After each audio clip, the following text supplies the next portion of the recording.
Hello good morning welcome back to my channel bone fashion welcome back to another blog. ఈరోజు అయితే plan అయితే ఏం లేదు, ఊరికే అట్లా రెడీ అయిపోయాను. స్కిన్ క్లినిక్ ఉంది యాజ్ యూజువల్. ఊరికే స్కిన్ క్లినిక్ అంటున్నా అని అనుకోమాకండి, అంటే అది సిట్టింగ్ ప్యాకేజ్ కదా. సో ఆల్మోస్ట్ ఎవ్రీ 20 daysకి ఒక సిట్టింగ్ ఉంటుంది. యాక్చువల్లీ లాస్ట్ వీకే ఉండాలి, బట్ లాస్ట్ వీక్ నేను ఫాలోఅప్ రాలేదు, నేను వెళ్ళలేదు. ఫాలోఅప్ ఉంటేనే నాకు కొంచెం రిమైండర్ ఉంటుంది అనమాట, లేకపోతే లేదు. సో అందుకని చెప్పి నేనైతే రెడీ అయ్యా. ఈ షర్ట్ నేను ఎక్కడో తీసుకున్నా, అది ఇన్ఆర్బిట్ మాల్లో అది గుర్తు రావట్లేదు నాకు పేరు. ఒకటి ఏదో షాప్ ఎత్తేస్తుంటే అందులో కొంచెం చీప్గా వచ్చిందని తీసుకున్నా. ఓకే, కొంచెం బాగానే ఉంది. ఎప్పుడైనా ఇట్లా క్యాజువల్గా బయటకి వేసుకెళ్ళడానికి అండ్ ఈవెన్ ఆఫీస్కైనా బాగానే ఉంటుందిలేండి. సో ఇప్పుడైతే రెడీ అయిపోయానండి. ఎక్కడికి ఏంటి అనేది ప్లాన్ లేదు, ప్రస్తుతానికైతే స్కిన్ క్లినిక్కి వెళ్తున్నా. వెళ్లేదారిలో ఏమన్నా చేశానా, అక్కడ ఇంకేమన్నా చూసానా, ఏమన్నా ఉంటే గనక ఇది మీకు కూడా ఎక్స్ప్లెయిన్ చేస్తూ తీసుకొని వెళ్తాను. చలో బాయ్. ఇక్కడైతే చాలా లేట్ అయిపోయింది. యాక్చువల్లీ నేను 10-11 కల్లా స్టార్ట్ అయిపోయి క్లినిక్కి వెళ్దాం అనుకున్నాను. సో అందుకని నేను అపాయింట్మెంట్ టైం కూడా 11 to 1 మధ్యలో నేను వస్తాను అని చెప్పాను. బట్ నాకు ఇంటి దగ్గరే ఆల్మోస్ట్ 12:30 అట్లా అయిపోయింది time. So within half an hour నేను ఫాస్ట్గా అయితే క్లినిక్ దగ్గరికి వెళ్ళాను. ఇది అలోవియా హెల్త్ కేర్, మీ అందరూ ఎవ్రీ టైం చూసేది. యాక్చువల్లీ ఈసారి నా సిట్టింగ్ ఏంటి అంటే, నార్మల్గా మీకు తెలుసు కదా, chemical peels or hydra facial or carbon peel. So నాకైతే డాక్టర్ హైడ్రా ఫేషియల్ చేయించుకుంటారా అన్నారు, కానీ అది అట్లీస్ట్ 1 hour పడుతుంది, మోర్ దాన్ 1 hour. సో నాకు ఆ రోజు అంత టైం లేదు, ఎందుకంటే నేను క్లినిక్ వెళ్ళేసరికి 1 అయింది. నేను ఇంకా లంచ్ కూడా చేయలేదు. 1 hour ఆగడము అంటే ఇంకా మోర్ దాన్ చాలా టైం అవుతుంది. అండ్ నా ఫ్రెండ్తో వచ్చాను నేను. సో మళ్ళీ నా ఫ్రెండ్ కూడా నేను లంచ్ వరకు వెయిట్ చేయించాలి కదా. సో ఎందుకులే వాళ్ళని ఇబ్బంది పెట్టడము అని చెప్పి నేను జస్ట్ సింపుల్గా అయిపోయి కెమికల్ పీల్ వేయించుకుంటా అని చెప్పాను. అండ్ ఇది నాకు వచ్చేసి ఇది 4th కెమికల్ పీల్. అండ్ ఆ రోజు నాకు NMF కెమికల్ పీల్ అని చెప్పి వేశారు. అది వేసిన తర్వాత ఎలా ఉంది అనేది కూడా నేను మీకు చూపిస్తా. ఊరికే నేను అప్పటి వరకు ఖాళీగా ఉండడం ఎందుకు అని చెప్పి ఆ లోపలంతా కూడా మీకోసం నేను అట్లా వీడియో తీశాను. సో ఇక్కడైతే డాక్టర్ ఇంకా రావాలి లోపలికి. ఈ లోపైతే జస్ట్ పైన క్లెన్జింగ్ అది చేసేసారు. ఉంటారు కదా అక్కడ అసిస్టెంట్స్, వాళ్ళు పైన క్లెన్జింగ్ చేశారు. అండ్ డాక్టర్ వచ్చి పీలింగ్ చేస్తారనమాట, కెమికల్ పీల్ అప్లై చేస్తారు. అండ్ NMF పీల్ ఏంటంటే one of the glow peel. అది మన ఫేస్ మంచిగా గ్లో వస్తుంది. అండ్ కెమికల్ పీల్స్ వల్ల మన ఫేస్ మీద ఉన్న పిగ్మెంటేషన్ అదంతా కూడా ఈక్వలైజ్ అవుతుంది, అంటే పిగ్మెంటేషన్ లేకుండా మంచిగా నీట్గా అవుతుంది. ఇక్కడైతే నాకు పీల్ అప్లై చేసేసారు అండ్ దాని మీద మాయిశ్చరైజర్ అప్లై చేశారు. పీల్తో పెద్ద ప్రాబ్లం ఏంటి అంటే చాలా డ్రై అయిపోతుంది స్కిన్. సో మీరు lots and lots of moisturiser అయితే అప్లై చేయాలి. ఇక్కడ నాకు పీల్ అప్లై చేసి అయిపోయింది, జస్ట్ 1 minute కూడా అవ్వదు. జస్ట్ పీల్ అప్లై చేయడం ఓన్లీ 1 minute. కాకపోతే అప్లై చేసిన తర్వాత దాన్ని న్యూట్రలైజ్ చేసేసి దాని మీద మనకి మాయిశ్చరైజర్ అయితే అప్లై చేశారు. అండ్ మాయిశ్చరైజర్తో పాటు సన్ స్క్రీన్ కూడా అప్లై చేస్తారు. సో అదంతా కూడా స్కిన్లోకి ఇంకే వరకు కూడా కొంచెం అబ్జార్బ్ అయ్యే వరకు ఆగాను, ఎందుకంటే బయటకు వెళ్ళాలి కాబట్టి. సో ఫైనల్లీ అది అబ్జార్బ్ అయిపోయిన తర్వాత నా ఫేస్ ఇలా ఉంది, చూసారు కదా. మొత్తం అదంతా కూడా moisturiser and sunscreen. So ఇప్పుడు ఇదే ఫేస్తో ఇప్పుడు నేను మాల్కి అయితే వెళ్ళాలి, బయట లంచ్కి వెళ్ళాలి. సో అలానే కొంచెం దగ్గరలో ఉన్నది Sarath City Capital Mall. So Sarath సిటీకి వచ్చేసాను.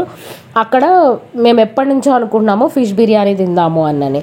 శరత్ సిటీ క్యాపిటల్ మాల్లో ఖాన్ సాబ్ అని ఒకటి ఉంటుంది పైన ఫుడ్ కోర్ట్లో, 4th floor అనుకుంటా. 4th floorలో ఫుడ్ కోర్ట్ ఉంటుంది. ఆ ఫుడ్ కోర్ట్లో మీకు ఖాన్ సాబ్ ఉంటుంది. అందులో మీకు ఫిష్ బిర్యానీ అయితే మస్ట్ అండ్ షుడ్ ట్రై చేయండి, చాలా బాగుంటుంది. అండ్ ఇంటికి వచ్చేసిన తర్వాత నేను నా స్కిన్ చూసుకున్నాను, ఇది స్టార్టెడ్ పీలింగ్ మనకి కనీసం ఒక వారం రోజులన్నా జరుగుతుంది. కాబట్టి ఆఫీస్కి అట్లా వెళ్ళేటప్పుడు కొంచెం హార్డ్ లుక్ అనిపిస్తుంది, కానీ తప్పదు. అప్పుడు ఏంటంటే ఎక్కువ మాయిశ్చరైజర్ అప్లై చేయాలి, అప్పుడు స్కిన్ డ్రై అవ్వకుండా ఉంటుంది. ఇక్కడ కనుక మీకు కొంచెం క్లోజప్ షాట్లో తీసి చూపిస్తున్నాను చూడండి. మొత్తం ఏంటంటే స్కిన్ పీల్ అవుతూ ఉంది లైట్గా. అండ్ ఈసారి నాకు ఇంకా ఎక్కువ పీలింగ్ అయ్యింది. ఈవినింగ్ అయ్యేటప్పటికి మేము గోల్డ్ షాప్కి వెళ్ళాము.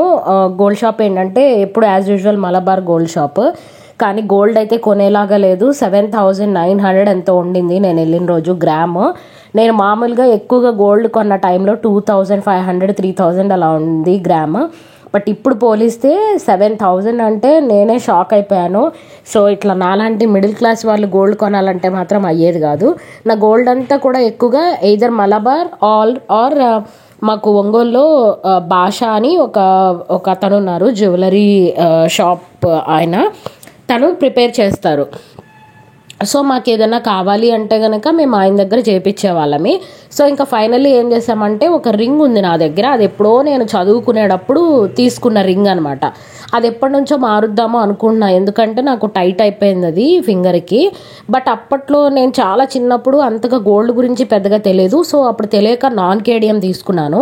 దాన్ని ఇప్పుడు ఊరికే టెస్ట్ చేద్దాము చూడండి అని అంటే, ఎంత ట్రై చేసినా కానీ అదైతే రాగిలాగానే ఉంది కానీ గోల్డ్ అనిపించలేదు. సో దీన్ని బట్టి నాకు అర్థమైంది ఏంటంటే, గోల్డ్ అనేది కేడిఎం అండ్ 916 తప్ప నాన్ కేడిఎం అనేది అస్సలు కొనకూడదు. ఇది ఎప్పుడో ఒక 25-30 ఇయర్స్ బ్యాక్ నాకు తెలియని వయసులో, అంటే మా మమ్మీకి కూడా గోల్డ్ గురించి పెద్దగా నాలెడ్జ్ లేని టైంలో తీసుకున్న రింగ్ అది. అది ఇప్పుడు మారుద్దామన్నా కానీ అస్సలు పనికిరాదు, ఎందుకంటే అది నాన్ కేడిఎం, అసలు అది గోల్డ్ కొంచెం కూడా లేదని చెప్పాడు. సో ఇంకా చేసేదేముంది, ఎందుకు దాన్ని వేస్ట్ చేయడము అని చెప్పి ఇక దానికే కొంచెం గోల్డ్ కోటింగ్ లాగా చేయించేసి ఇంకా అట్లనే ఎవరో ఒకళ్ళు స్వీటీ కానీ ఎవరన్నా యూజ్ చేద్దాంలే అని అనుకున్నాము. ఇప్పుడంటే ఈ మధ్య కొంచెం గోల్డ్ ఎక్కువగా కొనడం వల్ల గోల్డ్ మీద ఒక మంచి నాలెడ్జ్ వచ్చింది, కానీ ఒక 30 ఇయర్స్ బ్యాక్ నిజంగా నాకు ఏమీ తెలియదు దాని గురించి. సో అప్పుడు ఏంటంటే ఓకే మంచిదే కదా అన్నట్టుగా తీసుకున్నాం, కానీ నాన్ కేడియం అనేది మాత్రం ఎప్పుడు సజెస్ట్ చేయను. కంపల్సరీ మీరు 916 హాల్ మార్క్ ఉందా లేదా చూసి తీసుకోవాలి. అండ్ ఏదైనా పెద్ద షాప్స్లో తీసుకున్నామనైతే మీకు అది పర్సంటేజ్ కూడా క్యాలిక్యులేట్ చేసి ఇస్తారు, కాబట్టి అవన్నీ మస్ట్ అండ్ షుడ్. ఇప్పుడు ఆ తెలివి వచ్చింది, అప్పట్లో లేదు కదా. సో ఇంకా ఉంగరం టైట్ అయిపోయింది, ఎందుకు దాన్ని ఎక్స్చేంజ్ చేద్దాము అని చూస్తే ఫైనల్లీ మాకు అర్థమైంది ఏంటంటే అది ఓన్లీ కాపర్, గోల్డ్ కాదు అన్నని. సో చాలా అప్సెట్ అనిపించింది, కానీ ఇంక అప్పట్లో అది ఎప్పుడో 2000కో ఏమో కొన్నారు నా చిన్నప్పుడు, చాలా చిన్నప్పుడు. ఇంక ఇప్పుడు అది పనికొచ్చినా పనికి రాపోయినా చేసేదేముందిలే అని ఊరికే పైన గోల్డ్ కోటింగ్ వేయించేసి ఇంకా దాన్ని అట్లనే ఉంచేసాము, ఎలాగో స్వీటీ ఉంది కదా అని.